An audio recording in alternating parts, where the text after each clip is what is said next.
নমস্কার বন্ধুরা, শুনছেন ভূতের ঠিকানা। ভূতের ঠিকানা চ্যানেলে আপনাদের সকলকে স্বাগত। আশা করছি সকলেই ভালো আছেন। যারা গল্প শুনতে ভালোবাসেন, এই চ্যানেলটি শুধুমাত্র তাদের জন্য। আমাদেরকে শুধুমাত্র বাচ্চারা নয়, সকলেই কমেন্ট করতে পারেন। আমাদের সমর্থন করতে আমাদের চ্যানেলটিকে সাবস্ক্রাইব করুন। এছাড়াও লাইক, শেয়ার এবং আপনার মূল্যবান মন্তব্য করতে ভুলবেন না। গল্পের শুরুতেই আপনাদের কাছে অনুরোধ রইল, যারা যারা এখনও হেডফোনটি আপনাদের মোবাইলের সঙ্গে সংযোগ করেননি, তারা অতি শীঘ্রই হেডফোনটি ইউজ করুন, যাতে আজকের গল্পটি আপনার কাছে আরও ভালোভাবে শ্রুতিমধুর হয়ে উঠুক। শুরু হচ্ছে আজকে। সঙ্গে সঙ্গে পেছনে ফেরে, কিন্তু সেখানে শুধু মূর্তিটাই রয়েছে। ভয়ে তার সারা শরীর ঠান্ডা হয়ে যায়।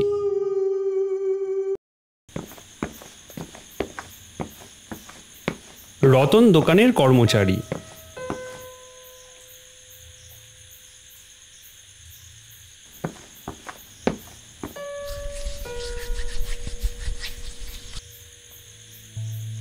রতন দোকানের এক কোণ পরিষ্কার করছিল।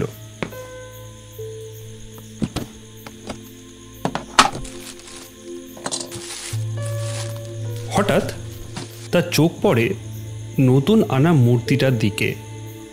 সে দেখে মূর্তিটা যেন জীবন্ত হয়ে উঠেছে। মূর্তির মানবী রূপ তার দিকে তাকিয়ে আছে।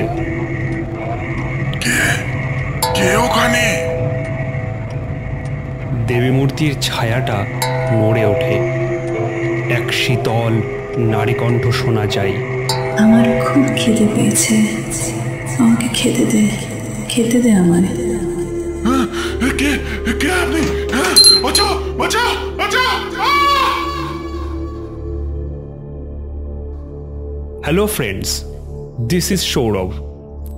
কিউরিও শপের কর্মচারী রতনের সাথে যা ঘটল তা ছিল এক ভয়ঙ্কর অধ্যায়ের সূচনা মাত্র।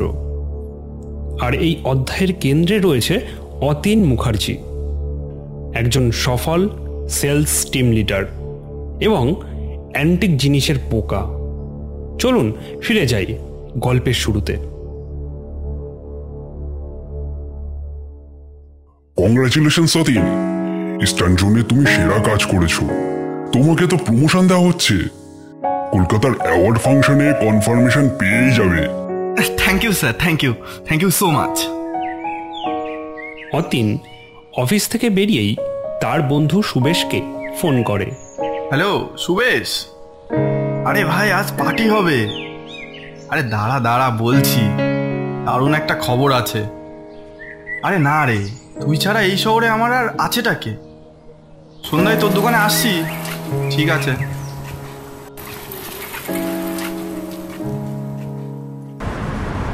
অতীন ও সুবেশ কথা বলছে। অতীন দোকানের জিনিস দেখতে দেখতে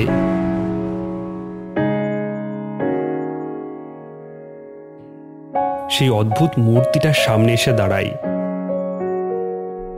বাহ, এটা তো দারুণ জিনিস। হাতে বিনা, আবার মরা মানুষের খুলি। ইন্টারেস্টিং। কি অদ্ভুত কম্বিনেশন। তিব্বতীয় মূর্তি মনে হচ্ছে। এই সুয়েশ, এটা তিব্বতীয় মূর্তি বলে মনে হচ্ছে। হ্যাঁ রে, আমিও তাই ভাবছি। এক পুরনো জমিদার বাড়ির শেষ অংশীদারের কাছ থেকে আমি এটা পেয়েছি। ওই বাড়ির পুরোহিত মশাই বিনামূল্যে এটা আমাকে দিয়ে দিয়েছে। বিনামূল্যে? এত সুন্দর একটা মূর্তি। ইন্টারেস্টিং ব্যাপার। হ্যাঁ, পুরোহিতকে বাড়ির জামাই না বাধা দিতে গিয়েছিল, কিন্তু বাড়ির মেয়ে তাকে থামিয়ে দিল। মনে হলো ওরাও মূর্তিটার থেকে মুক্তি পেতে চায়। যে দালালের মাধ্যমে আমি জিনিসগুলো কিনেছি, সেও বলছিল এইসব পুরনো মূর্তির নাকি অনেক কাহিনী থাকে। ওসব ছাড়, দাম কত রাখবি বল, এটা আমি নেব। আরে ধর, তোর আবার দাম? নিয়ে যা, যখন পারবি তখন টাকা দিস। সত্যি বলতে কি, মূর্তিটা দেখলে না আমার গা কেমন ছমছম করে। অতীন লোভ সামলাতে পারে না, সে মূর্তিটা সাবধানে তুলে নেয়।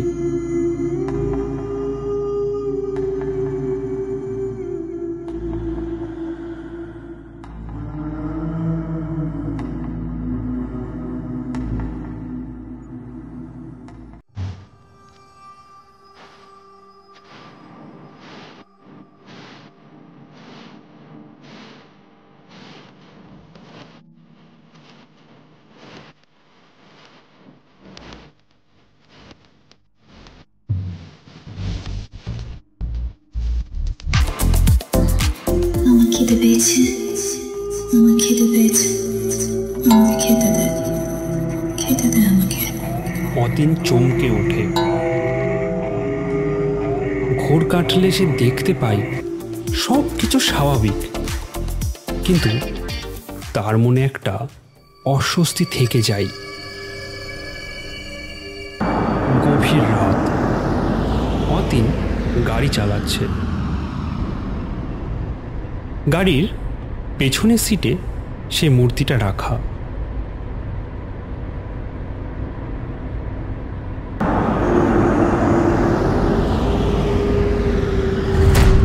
অতীন রিয়ার ভিউ মিররে তাকিয়ে চমকে ওঠে। সে তার মৃত মায়ের প্রতিচ্ছবি দেখতে পায়। সঙ্গে সঙ্গে পেছনে ফেরে, কিন্তু সেখানে শুধু মূর্তিটাই রয়েছে। ভয়ে তার সারা শরীর ঠান্ডা হয়ে যায়।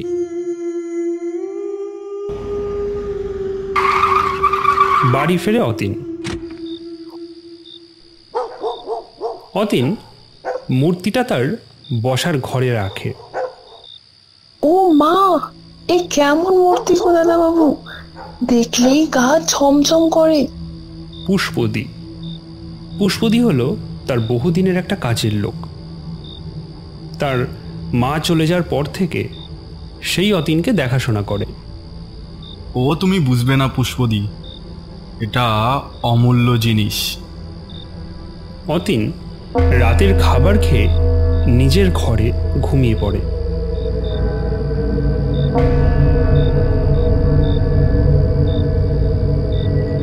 আমার খুব খিদে পেয়েছে, আমাকে খেতে দে, খেতে দে আমায়।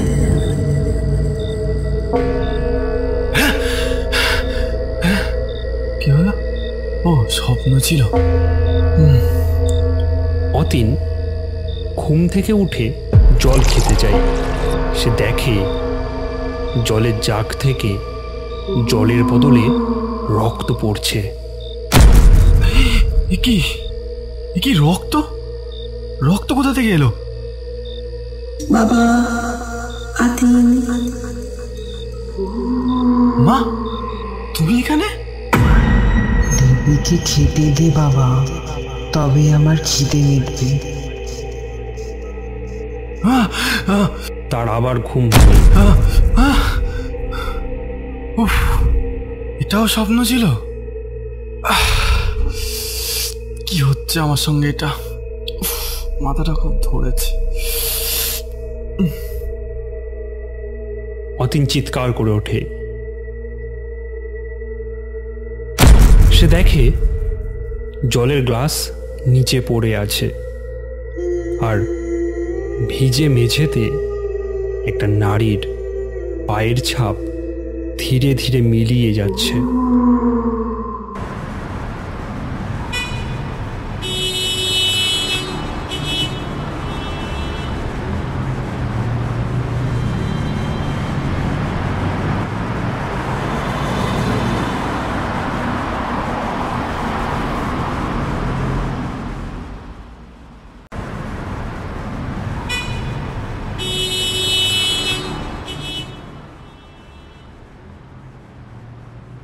পরদিন সকালবেলা ভবেশবাবু অতীনের বাড়িতে এসছেন। ভবেশবাবু হলেন অতীনের বাবার বন্ধু। তিনি মূর্তিটা দেখছেন। ও ভবেশ কাকু, কখন আসলে? এই তো এই 2 মিনিট হলো। দেখেছো তো মূর্তিটা? দেখলাম। এটাকে তো কোনো সাধারণ দেবী মূর্তি বলে মনে হচ্ছে না, কোনো তান্ত্রিক দেবী হবে। বজ্রযান বৌদ্ধ ধর্মে এমন মূর্তির উল্লেখ পাওয়া যায়। তার মানে তো এর বয়স প্রায় 700-800 বছর।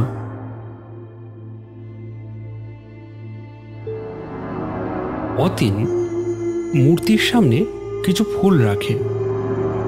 হঠাৎ একটা দমকা হওয়ায় ফুলগুলো নিচে পড়ে যায়।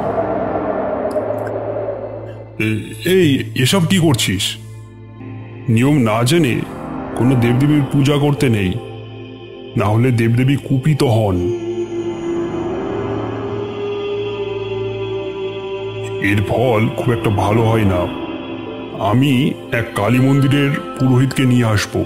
তার আগে তুই কিন্তু এই মূর্তিতে একদম হাত দিবি না। তুমি হঠাৎ সিরিয়াস হয়ে গেলে কেন ভবেশ কাকু? আমি তো দেবীর কোনো ক্ষতি করিনি, পুজোই তো করছি সামান্য। এতে দেবীর অসন্তুষ্ট হওয়ার তো কোনো কারণই নেই। একদম না। এসব তান্ত্রিক দেবদেবী আর তন্ত্র সাধনার যেসব পুজো হয়ে থাকে, সেসব পুজোতে অনেক নিয়ম আছে, অনেক মন্ত্র আছে। এই সব দেবদেবীর পুজো করতে গেলে সঠিক নিয়ম এবং মন্ত্র মেনে পুজো করতে হয়। দেবী কুপিত হন, দেবী রুষ্ট হন, এতে মঙ্গল হয় না। তাই আমি কাল পুরোহিত নিয়ে আসি, দেখি তিনি কি বলেন। তুই কিন্তু তার আগে একদমই মূর্তিতে হাত দিবি না, ঠিক আছে? আচ্ছা শোন, আমি আসছি, ঠিক আছে? কালকে তোর সঙ্গে কথা হচ্ছে।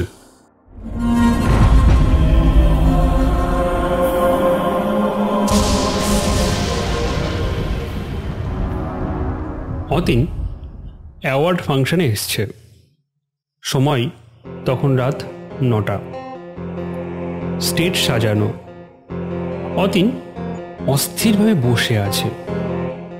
শুধুই তার কানে দেবীর কণ্ঠস্বর বাজছে। আমার খেতে পেয়েছে, আমার খেতে পেয়েছে, আমার খেতে দে, খেতে দে আমাকে।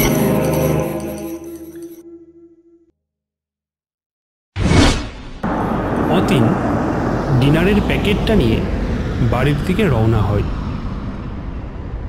রাস্তায় গাড়ি চালাতে চালাতে হঠাৎ তার গাড়ির সামনে এক নারী এসে দাঁড়ায়।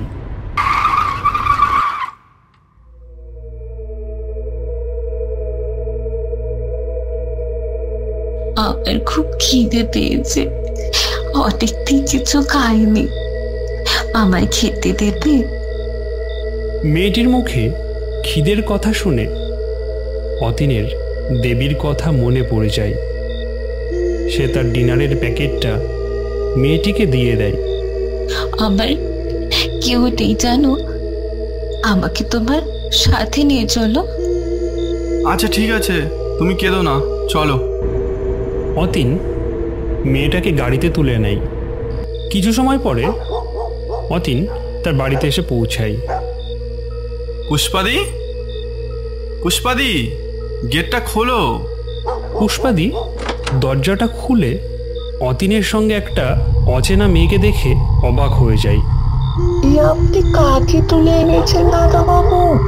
নাম পরিচয় না জেনে একটা অচেনা মেয়েকে? ওর নাম ডামরি। আপাতত আমাদের স্টোর রুমটাতে থাকার ব্যবস্থা করে দাও। তোমাকে রান্নার কাজে সাহায্য করবে। এখন কথা বাড়িও না, আমার মায়ের পুজো দিতে দেরি হয়ে যাচ্ছে। পুষ্পাদি অনিচ্ছা সত্ত্বেও ডামরিকে তাদের স্টোররুমে নিয়ে যায়। ডামরির চোখে এক কুটিল দৃষ্টি, যেটা দেখে পুষ্পাদির ডামরিকে খুব একটা সুবিধার মনে হলো না।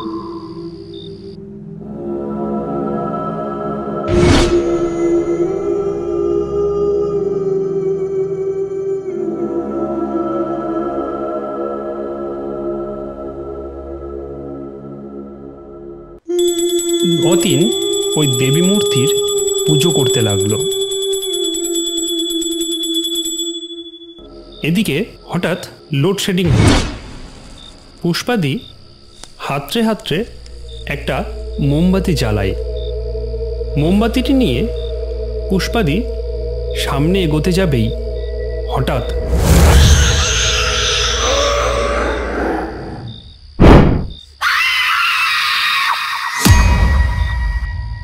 কি ভাবছেন গল্পটা এখানেই শেষ?